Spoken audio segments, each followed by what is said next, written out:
नमस्कार, मैं हूं आपके साथ पूजा शर्मा। कृषि दर्पण में आपका बहुत बहुत स्वागत है। खेती और उससे जुड़े सह व्यवसायों, सफल किसान की कहानियां, लाभकारी और तकनीकी जानकारियां हम आपको इस कार्यक्रम के जरिए दिखाते हैं, जो आपकी खेती और उससे जुड़े व्यवसायों के विकास के लिए बहुत ही लाभकारी साबित होगी। कृषि दर्पण में हम आपको बताते हैं कि कैसे आप अपनी खेती को या उससे जुड़े कामों को और बेहतर कर इससे ज्यादा मुनाफा ले सके। फसलों से नहीं मिल रहा था मुनाफा, पपीते से किया कमाई में बम्पर इजाफा। जब दूसरी फसलों से नहीं बने बात, तब आजमाएं पपीते की खेती में हाथ।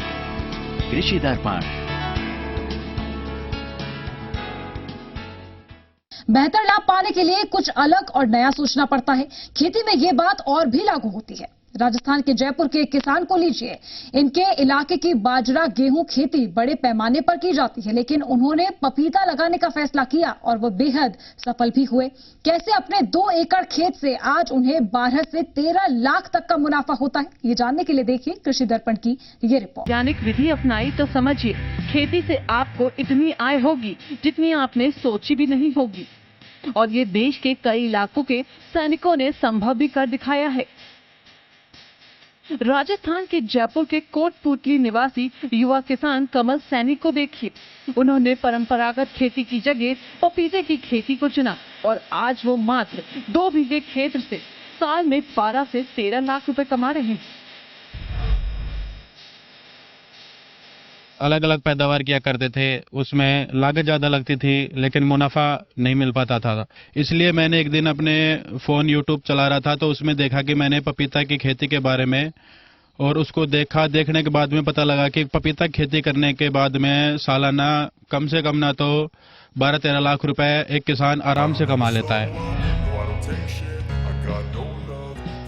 खेती में छोटे मोटे बदलाव तो सब करना चाहते हैं, लेकिन क्षेत्र विशेष में हो रही खेती के पैटर्न को बदलने की शायद ही कोई सोचता है। किसान अगर खेती में बदलाव कर भी देता है तो हमेशा डर बना रहता है कि कहीं घाटा ना हो जाए। लेकिन इन सबसे परे जो कुछ अलग करने की ठानते हैं, कमल ने अपने 2 बीघे खेतों में 2200 पपीते के पौधे लगाए। एक पौधे से उन्हें 6 महीने में 85 से 90 किलो तक उत्पादन मिला, जो बाजार में 15 से 20 रुपए प्रति किलो के हिसाब से बिक जाता है। 2 बीघे में खेती पर 2.5 से 3 लाख तक खर्च आया, जिसको कुल मुनाफे में से घटाने पर उन्हें करीब 10 लाख रुपए की शुद्ध आय हो रही है। मेरा ये खेत 2 बीघा का है। 2 बीघा के खेत में मैंने 2200 पौधे तैयार किए हैं। हमारे एक पपीता के ऊपर कम से कम 80 से 90 किलो का वेट था, और 80-90 किलो का वेट मार्केट में नॉर्मल से नॉर्मल 15 से 20 रुपए का भाव था। इसलिए हमने अच्छी पैदावार की। इसकी तकनीक, बरती जाने वाली सावधानियां, रोपाई से लेकर सिंचाई, खाद प्रबंधन, तुड़ाई, संरक्षण और इसकी मार्केटिंग चेन के बारे में जानना बेहद जरूरी है। इन जानकारियों के बिना अगर आपने पपीते की खेती कर ली तो ये घाटे का सौदा बन सकती है। जैसे पपीते की उन्हीं किस्मों का चयन करें जो आपके इलाके में सुटेबल हो। इसके अलावा पौधे को लगाते समय कितनी दूरी रखें, पपीते की खेती कब करें, ये भी जानना बेहद जरूरी है। हमने पहले इसका बीज लेके आया। बीज लाने के बाद में इसकी नर्सरी तैयार करी। नर्सरी 1.5-2 महीने के तैयार होने के बाद में हम इसको जमीन में ट्रांसलेशन करें। जमीन में ट्रांसलेशन करने के उपरांत हम इनमें समय समय पर दवाइयाँ, पानी वगैरह और कंपोजिस्ट खाद, अलग अलग तरह की दवाइयाँ और स्प्रे की इसमें। और हमको लगभग 6 महीने के बाद में जब हमारी फसल तैयार हुई तो हमको लगा कि हमारी मेहनत से कुछ कहीं ज्यादा हमको लाभ मिला। कमल ने अपने इस पपीता फार्म को विकसित करने के लिए सुनियोजित तरीका अपनाया।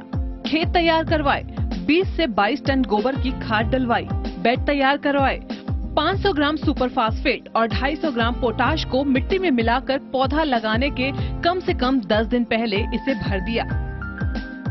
तो उपयुक्त खड्डा खोदकर उसमें कम से कम अपन 10 से 15 किलो गोबर का सड़ा हुआ खाद और 1 किलो सिंगल सुपर फास्फेट, और उसमें अपन 50 से 100 ग्राम क्यूनोल फोस 1.5% डस्ट, ये सब मिलाकर गड्ढे को भरने के पश्चात आप पपीते को या तो 15 फरवरी से 15 मार्च के बीच में या आपके 15 अगस्त से 5 सितंबर के बीच में आप पपीते के पौधों को लगाया जा सकता है। अगर आप भी पपीते की खेती करना चाहते हैं तो जानिए अपने इलाके के अनुसार इसकी प्रमुख किस्में, जिनमें पूसा डिलीशियस, पूसा डार्फ, पूसा नन्ना जैसी प्रमुख पारंपरिक किस्में हैं। साथ ही सूर्या, मयूरी जैसी प्रमुख संकर किस्में भी मौजूद हैं। पूसा ने पपीते की बहुत अच्छी किस्में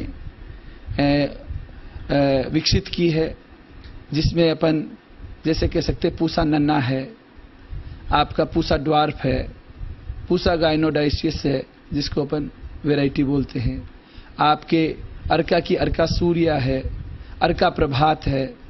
इसी तरह से अगर अपन हर्माफ्रोडाइट वैरायटी जो आजकल आप चारों तरफ चलिए कि ताइवान रेड लेडी 786 वैरायटी, वो भी खूब अच्छी पपीते में चल रही है।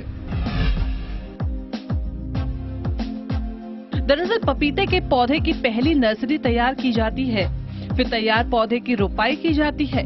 पपीते के पौधे पॉलिथीन की थैली में भी तैयार किए जा सकते हैं। पौधों को जुलाई से अगस्त में लगाना चाहिए। जहां सिंचाई की सही व्यवस्था हो वहां सितंबर से अक्टूबर या फिर फरवरी से मार्च तक पपीते के पौधे लगाए जा सकते हैं। पौधे से पौधे और लाइन से लाइन की दूरी 5 से 6 फीट रखते हैं। इसके लिए हम पपीते की खेती को जमीन से अगर अपन 2 फीट चौड़ी और कम से कम आधा फीट ऊंची बेड बनाकर और उस बेड के ऊपर अपन पपीते की खेती करते हैं तो ज्यादा सफलतापूर्वक की जा सकती है। कमल ने अपने खेतों में ड्रिप से सिंचाई की व्यवस्था की, जिसके माध्यम से वो सॉल्युबल फर्टिलाइजर का इस्तेमाल करते हैं।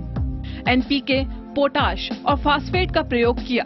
ड्रिप के सहारे ही 10 से 12 किलो उर्वरक हर 8 से 10 दिन पर वाटर सॉल्युबल फर्टिलाइजर की तरह देते हैं।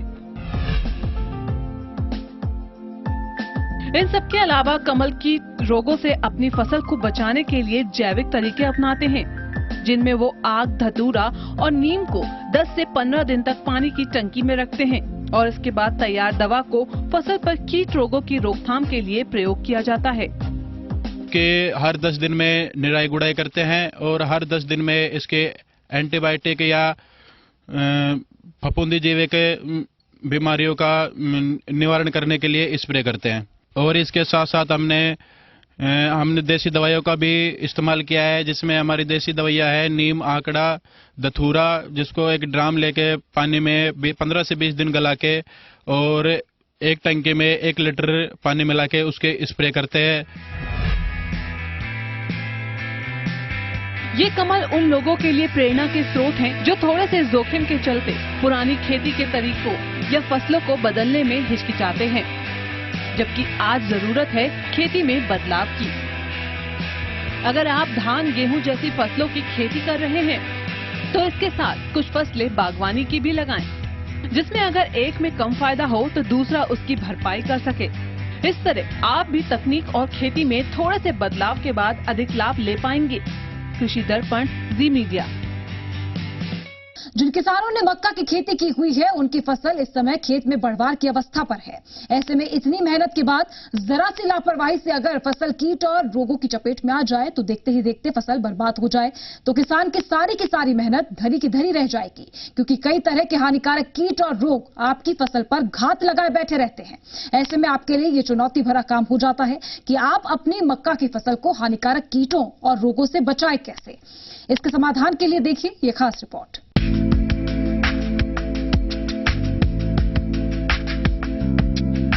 आज के दौर में पौष्टिक खाने का चलन काफी बड़ा है। इस मामले में मक्का एकदम फिट बैठता है।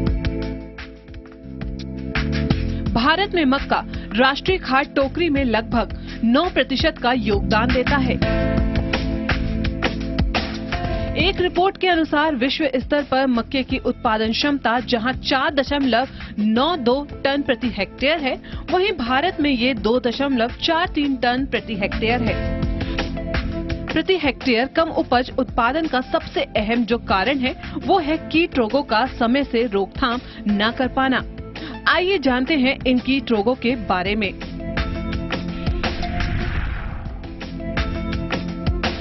तना छेदक की इल्लियां पहले पत्ती को खुरच कर खाती हैं, जिससे डेड हार्ड बन जाता है और देखते ही देखते पौधे सूखकर मर जाते हैं। इसकी रोकथाम के लिए कार्बोप्यूरान 3G 20 किलोग्राम प्रति हेक्टेयर की दर से पौधों की गाभों में 3 से 4 दाना डालें। अगर इससे रोकथाम नहीं हो पा रही है तो डाई मेथोएट 30 EC 1 लीटर दवा को 500 से 600 लीटर पानी में मिलाकर प्रति हेक्टेयर की दर से छिड़काव करें। खास करके जब 5% या उससे अधिक नुकसान दिखाई दे पौधों में, तो हम किसी न किसी कीटनाशी का छिड़काव करें या जो दानेदार कीटनाशी है उसका प्रयोग करें, जिसमें दानेदार कीटनाशी में जो अनुशंसित है वह है फ्यूराडान 3G या 33 kg प्रति हेक्टेयर या थाइमेट 12 से 15 kg प्रति हेक्टेयर, और इसके दाना को प्रत्येक पौधों के गाभा में 3 से 4 दाना अगर हम डालते चले जाते हैं तो उससे जहां कहीं भी यह पिल्लू होगा वह मर जाता है। पत्ती लपेटक कीट के मादा पत्तियों के किनारे पर समूह में अंडे देती है। इन अंडों से 6 से 8 दिन में सूड़ियां बाहर निकलती हैं। ये सूड़ियां पहले मुलायम पत्तियों को खाती हैं और बाद में अपने लार से रेशमी धागा बनाकर पत्ती को किनारे से मोड़ देती है।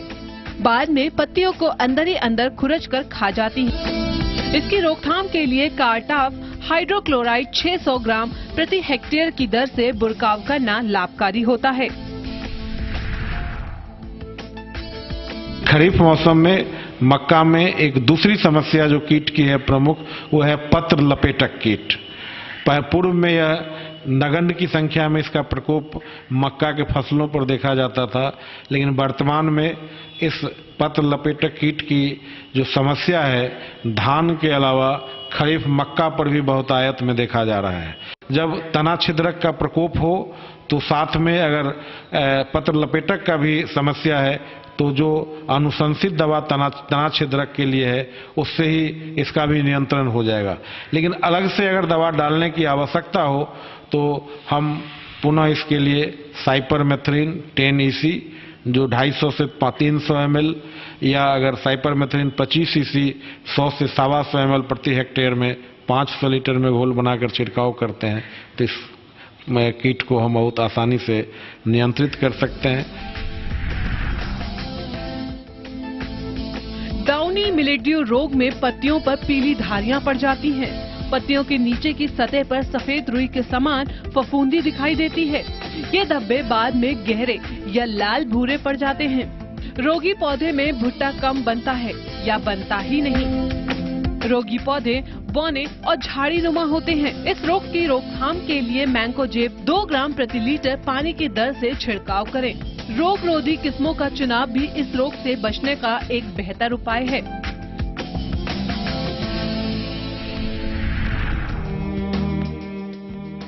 झुलसा रोग में पत्तियों पर बड़े लंबे अंडे के समान भूरे रंग के धब्बे पड़ जाते हैं। रोग का प्रकोप अधिक होने पर पत्तियां झुलसकर सूख जाती हैं। इसकी रोकथाम के लिए मैंकोजेब 2 ग्राम प्रति लीटर की दर से छिड़काव करें। तना सड़न रोग अधिक वर्षा वाले क्षेत्र में लगता है। इससे तने की पोरियों पर पनीले धब्बे बनते हैं जो जल्द ही सड़ने लगते हैं और इससे दुर्गंध भी आने लगती है। बाद में पत्तियां पीली पड़कर सूख जाती हैं। रोग दिखाई देने पर 15 ग्राम स्टेप्ट्रोसाइक्लिन या 60 ग्राम एग्रोमाइसिन और 500 ग्राम कॉपर ऑक्सीक्लोराइड को 500 से 600 लीटर पानी में मिलाकर प्रति हेक्टेयर की दर से छिड़काव करने से अधिक लाभ होता है। अगर आप इस तरह से इन कीट और रोगों की रोकथाम कर लें तो बेशक फसल से अच्छी उपज ले सकेंगे। कृषि दर्पण, जी मीडिया। वक्त एक ब्रेक का है। एक और अहम रिपोर्ट के साथ जल्द लौटेंगे। आप देखते रहिए कृषि दर्पण। तोरई की डिमांड मौसम के हिसाब से बरसात में ज्यादा होती है, इसलिए इनकी खेती से अच्छी उपज और आमदनी के लिए आपको तकनीकी तरीके से खेती करनी होगी। और अच्छी उपज के लिए शुरुआत होती है अच्छी बुआई या फिर रोपाई से। कैसे करें तोरई की बेहतर बुआई ताकि आपको बम्पर उपज के देखते हैं कि वहाँ पर कैसी तोरई की ज्यादा डिमांड है, कैसी ज्यादा लोग पसंद करते हैं। कुछ जगह पर छोटी छोटी तोरई को पसंद करते हैं, तो एक पूसा की वैरायटी है सतपुजा, बहुत अच्छी वैरायटी है। और अगर आपको मीडियम साइज में चाहिए तो पूसा स्नेहा है, पूसा चिकनी है, ये आप तोरी ले सकते हैं। ये वैरायटी बहुत अच्छी वैरायटी है। हम थीरम दवा से उपचारित करने के बाद बुआई करें। बीज जो हमारा होता है हमारा उपचारित होना चाहिए और किसी मान्यता प्राप्त संस्था से हमें खरीदना चाहिए। और अगर किसी कारण से उपचारित नहीं है तो सब्जियों के बीज को उपचारित करने के लिए आप कैप्टान या थीरम दवाई का आप इस्तेमाल कर सकते हैं। ये 2 से 3 ग्राम दवाई प्रति किलो बीज के हिसाब से और उपचारित करने के काम आती है। खेत की अंतिम जुताई के समय 15 से 20 टन गोबर की खाद मिलानी चाहिए। अच्छी उपज लेने के लिए प्रति हेक्टेयर 120 किलो नाइट्रोजन, 60 से 80 किलो फास्फोरस और 40 किलो पोटाश की अनुशंसा की जाती है। नाइट्रोजन की आधी मात्रा और फास्फोरस और पोटाश की पूरी मात्रा खेत की तैयारी के समय डालें। बाकी बची हुई नाइट्रोजन की मात्रा को 2 बार में खड़ी फसल में दिया जाता है। जहाँ तक फर्टिलाइजर की बात है तो फर्टिलाइजर में आपका 120 किलोग्राम नाइट्रोजन, 60 से 80 किलोग्राम फास्फोरस और 40 किलोग्राम आपका नाइट्रोजन की अनुशंसा की जाती है। इसमें से नाइट्रोजन की आधी मात्रा, फास्फोरस और पोटाश की पूरी मात्रा हम खेत की तैयारी के समय पर देते हैं। बची हुई जो नाइट्रोजन है उसको 2 बार में हम खड़ी फसल में और छिटक के देते हैं। बरसात के मौसम में बीजों को उथली क्यारियों में बोना चाहिए, जिसमें 3 मीटर की दूरी पर क्यारियां तैयार कर लें। क्यारियों में बीज को 2-2 फीट की दूरी पर लगाएं। एक जगह पर 2 बीज लगाएं, जिससे अगर एक पौधा किसी वजह से नष्ट हो जाए तो दूसरे से उत्पादन मिल सके।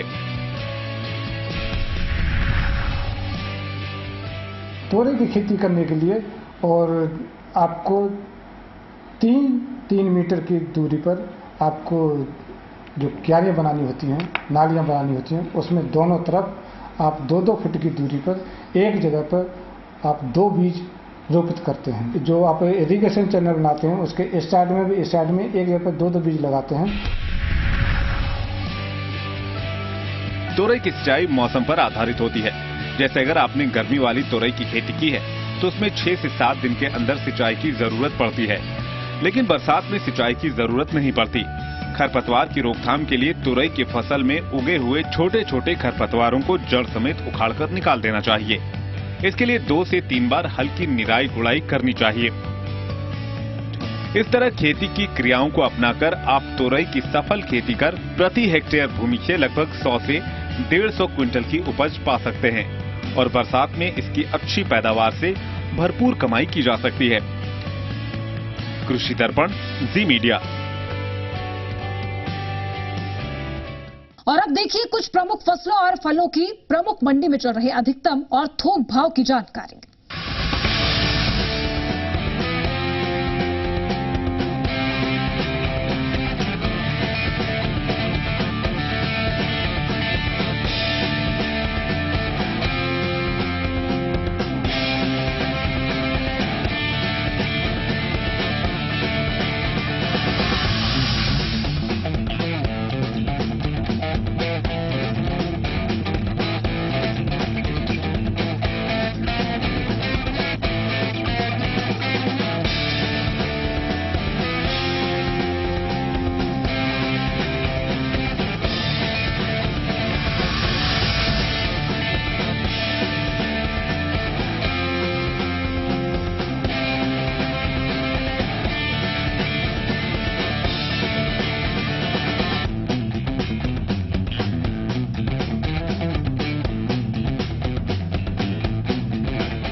तो खेती में तेजी से हो रहे बदलावों के बारे में आप इसी तरह अपडेट हो सकते हैं। इसके लिए देखते रहिए रोज सुबह 6:30 बजे कृषि दर्पण। फिलहाल हमारी टीम को दीजिए इजाजत। नमस्कार।